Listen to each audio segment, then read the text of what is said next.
plataforma multimedia creativa. Vorterix Bahía 99.1. Escuchamos ya a Darío Stanraiver, apellido difícil de pronunciar, muchísimo más difícil de escribir, creo que lo hicimos bien en ambos casos. Y ahora sí, con Felipe Piña conversamos también para Vorterix 99.1. Felipe Piña, para Decime la Verdad, Vorterix Bahía, muchas gracias. No, por favor, un gusto. Recién hablábamos con Darío, le contaba que el programa se llama Decime la Verdad, políticamente rock, y me decía todas las palabras difíciles. Claro. Decir, verdad, política y rock. Sí, todo difícil. Todo lindo también. Todo lindo también. Y Sí. hablamos de varios temas, pero nos reservamos para vos dos palabras, Sí.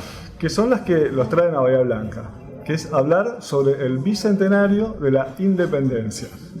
Sí. Bicentenario en principio es un dato de calendario, en principio. Sí, es una fecha exacta, digamos.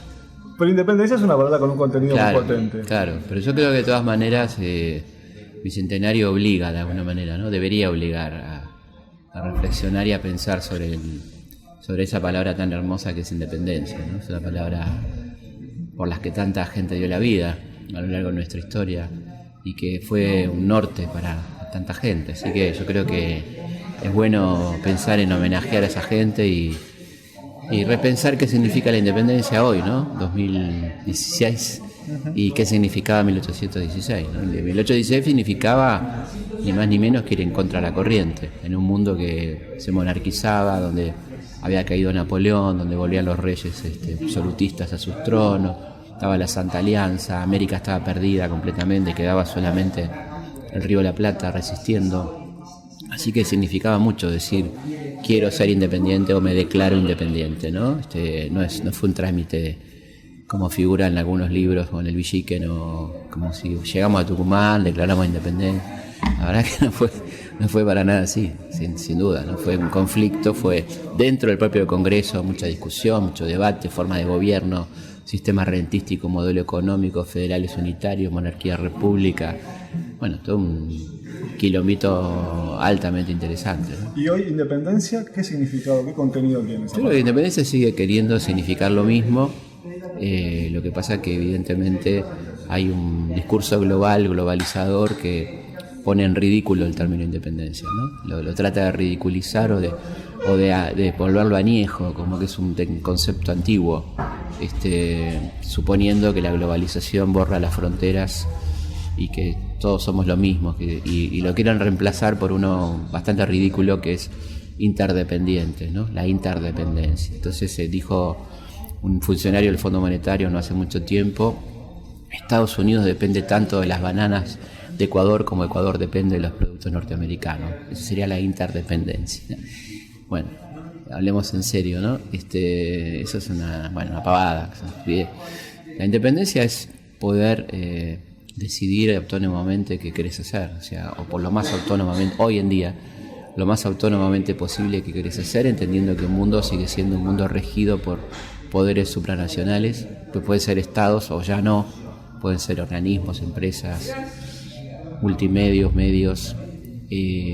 La independencia se está tornando muy complicada, la verdad que se está tornando complicada, desde lo individual y desde lo estatual, ¿no? Desde un Estado también se torna complicado la independencia en términos concretos. Estamos en el interior del país y me surge preguntarte por el federalismo. Argentina es, en los papeles, una república federal. En tu opinión, ¿Argentina es una república federal como debiera ser? Primero, no es una república, digamos, creo yo, en términos generales. Le falta constituirse como república, ¿no? Como la cuestión de atender a la cuestión pública en su debido...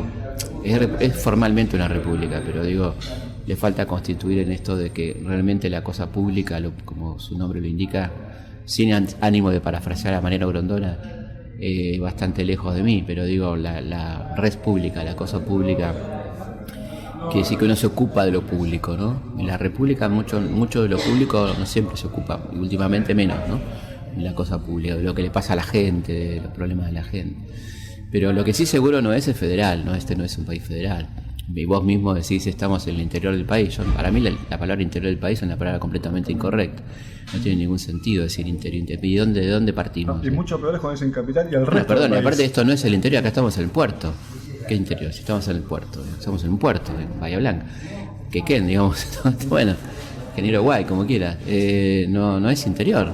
esto no es interior. No para corregirte, pero quiero decir, vos fijate cómo nos meten en la cabeza que salís de las calabazas en el interior, ¿no?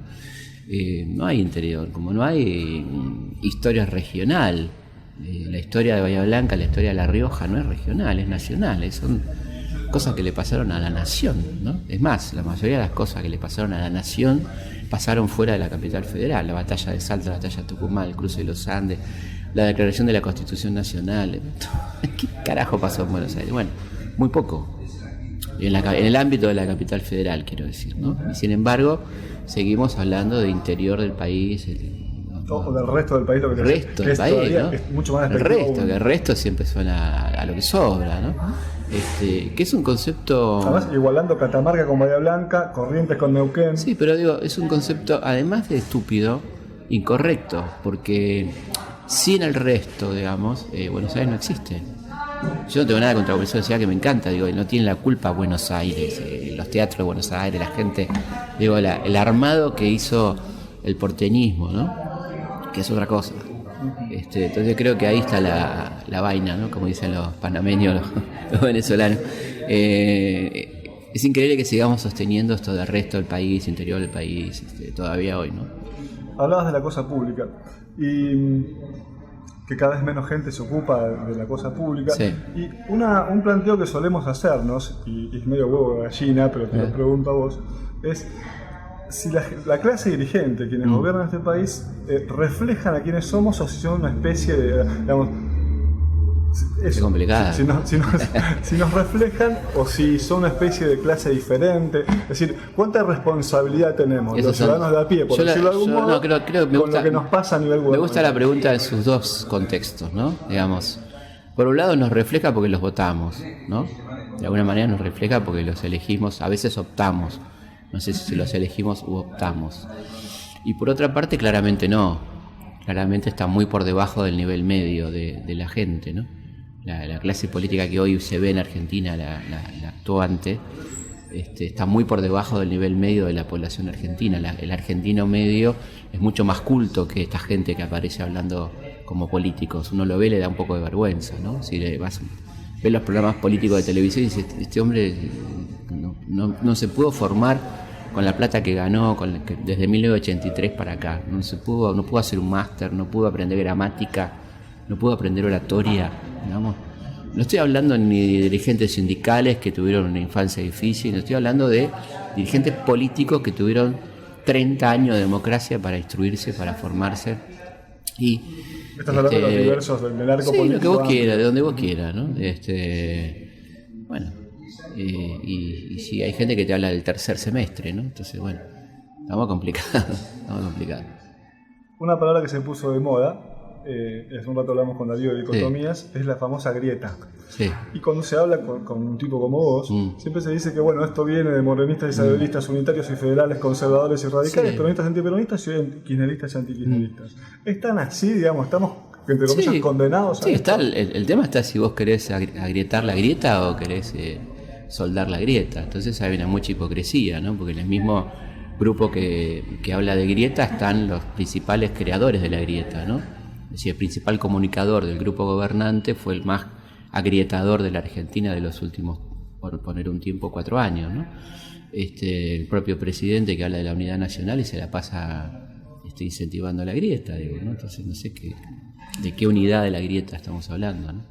Yo creo que no hay una voluntad, digamos, frente a la ausencia de políticas públicas, el gobierno recurre permanentemente a la agresión a la gestión anterior, lo cual es un recurso muy viejo que se decía que la nueva política no iba a recurrir a eso, ¿no? Pero bueno, ante la ausencia de políticas públicas reales hay que recurrir al pasado, evidentemente, ¿no? Plataforma multimedia creativa. Vorterix Bahía 99.1.